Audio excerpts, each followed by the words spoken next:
right, still working on getting this hardy board up, so I'm putting screws in where the studs are, right? So a couple of things to take note of. That you don't want to get too close to your edges of your hardy board, it'll snap it off. In this case, I'm trying to get as close, because the stud's here. Right, here's the next stud. I tried to get as close to the edge there without busting it off.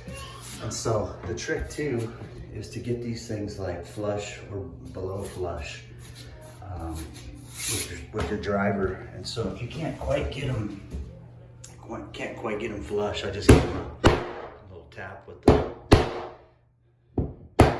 even the remnants that will pick up when you screw it in. Just get them as low as you can. So something like that is ideal right there. So let's finish this up.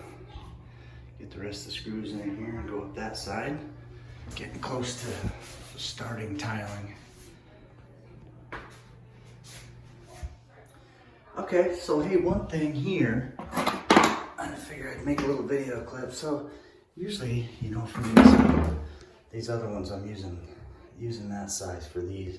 But the problem is, when I try to use it for the corner, the stud's like sitting kind of over here. And so if I was to go straight in, obviously I'm just into drywall. So anyway, you might want to buy some long ones just in case you run into this too, right? Because that way I can tap into the studs there with these longer ones. So I was able to do that no problem with these 4 here. And these were the smaller ones. I'll take those out, put the bigger ones in there. All right, there it is. Hardy board's all installed, ready for tile.